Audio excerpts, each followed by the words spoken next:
राजा एक अमीर आदमी था। उसके पास वो सब कुछ था जो उसका दिल चाहता था, लेकिन वो खुश नहीं थी। वो अपने लोगों के बारे में चिंतित था। उनके गांव के लोग जो खेतों में काम करते थे, गायब होने लगे थे। राजा डर गया कि मकोकलो का सांप वापस आ गया है। उन्होंने एक ग्राम सभा बुलाई। उन्होंने दादा और दादी, माता और पिता और लड़कों और लड़कियों को बुलाया। हर कोई सुनने के लिए आया कि उसे क्या कहना था। मैं उस सांप को पकड़ लूंगा। भीड़ में एक आदमी चिल्लाया। उसका नाम सेलो था और उसके बगल में उसका बड़ा कुत्ता था। सेलो और उसका कुत्ता खेतों में चले गए। वे फिर कभी वापस नहीं आए। कुछ दिनों बाद तजुमा किसान एक बड़े पिंजरे के साथ राजा के क्राल पर पहुंचा। मैं उस सांप को पकड़ लूंगा, उसने राजा को विश्वासपूर्वक बताया। तजुमा अपने बड़े पिंजरे के साथ खेतों में गई। वो फिर कभी वापस नहीं आया। कुछ हफ्ते बाद हशेने, जो एक प्रसिद्ध रग्बी खिलाड़ी थे, महल में पहुंचे। गहरी आवाज के साथ उन्होंने राजा से कहा, मैं सांप को पकड़ सकता हूं।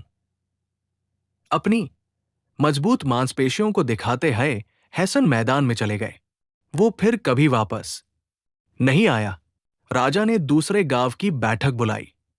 उन्होंने दादा और दादी, माता और पिता और लड़कों और लड़कियों को बुलाया। हर कोई सुनने के लिए आया कि उसे क्या कहना था। राजा ने घोषित किया, मैं मकोकोलो के सांप को पकड़ने वाले को अपना सिंहासन दूंगा। भीड़ से हल्की आवाज सुनाई दी। राजा ने बाहर देखा जो बोला था। एक छोटी लड़की भीड़ से उभरी और अपने सिंहासन के पास पहुंची। उसने फटे कपड़े, छेद वाले जूते और एक गंदी टोपी पहन रखी थी।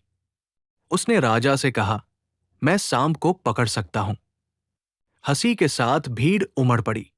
कोई विश्वास नहीं कर सकता था कि उसके जैसी छोटी लड़की इतनी बड़ी उपलब्धि हासिल कर सकती है। लेकिन राजा ने उसे आश्वस्त किया, यदि आप सांप को पकड़ते हैं तो मैं आपको अपना सिंहासन सौंप दूंगा।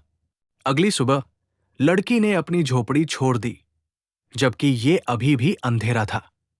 उसने अपने सिर पर दलिया से भरा एक मिट्टी का घड़ा रखा और खेतों की तरफ निकल गया।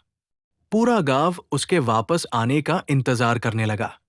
जब सूरज ढलने वाला था तो गांव के लोगों ने खेतों से तेज आवाज सुनी।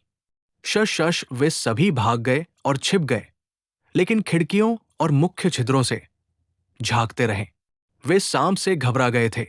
मैदान से छोटी लड़की को उसके फटे कपड़े, छेद वाले जूते और उसकी गंदी टोपी, एक हाथ में खाली बर्तन और दूसरी ओर सांप लेकर निकली। उसके बाद हिशन, तजुमा, सेलो और उसका कुत्ता और गांव के अन्य सभी लोग गायब हो गए थे। राजा ने उससे पूछा कि वो सांप को पकड़ने में कैसे कामयाब हो गया। उसने कहा, मैं इसकी दोस्त बन गई। लड़की को मकलोलो की रानी बनाया गया और सांप उसका पालतू बन गया।